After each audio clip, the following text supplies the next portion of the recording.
ain't no rapping ass nigga. Bitch, I'm a shooter. Scary ass, capping ass niggas. This on computers. Got a hot bitch on my dick. She gon' lead me to you. Glizzy with a switch on.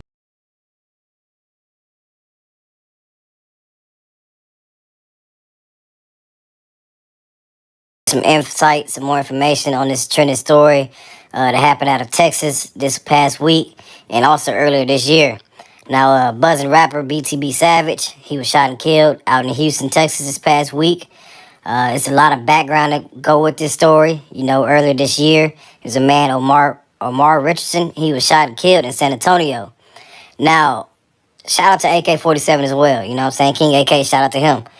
Some information that was being shared from Omar Richardson's side of the family, basically explaining that BTB Savage went on Vlad TV and lied about exactly what transpired that day that Omar Richardson lost his life. You know what I'm saying? You can see him here right now. Pretty solid dude, you know what I'm saying? Pretty strong dude. Look like he work out on a day-to-day. You know what I'm saying? Now, what Omar Richardson's side of the family is saying is that BTB Savage actually called Omar to purchase some marijuana. You know, everybody in the city knew that Omar was the guy that sold weed. You know what I'm saying? He made a lot of money. He was a hustler. You know what I'm saying? He always had the weed to pull up on you. Now, if you look at the apartments that BTB Savage lived in, you know, it was like a gated apartment where you need a fob to even enter the residence. You know, it wasn't just no random people coming in and out and just, you know what I'm saying, lingering around in there.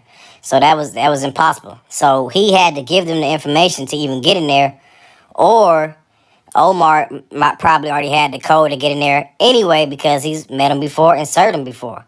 You know what I'm saying? Now, which one seems like it makes more sense? That he gave these strangers this code to get into his apartment complex, or he actually knew these guys and had business dealings with them before, and they knew the code, they got in there, you know what I'm saying, after Savage told him to come serve him some weed. You know, like Savage said in the interview, he said it was late at night, you know what I'm saying? He said it maybe 10, 11 o'clock at night. He said he was doing a feature. What person will call and link with a stranger inside your home this late at night? You don't know these guys, according to what Savage was saying. He said he'd never seen these guys. He don't even know them.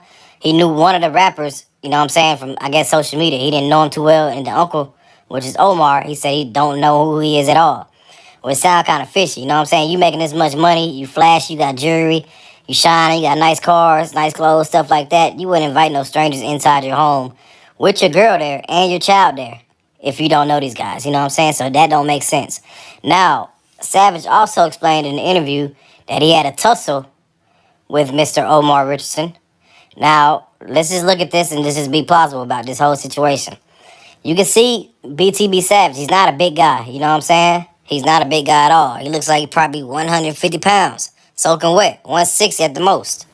In what world do you know that this 150-pound man, BTB Savage, will take down a 190-pound, maybe 200-pound man that's, you know what I'm saying, been to prison, works out on the day-to-day, and actually was a boxer before he went to prison. He was an actual training boxer before he went to prison. Omar Richardson was a boxer before he went to prison.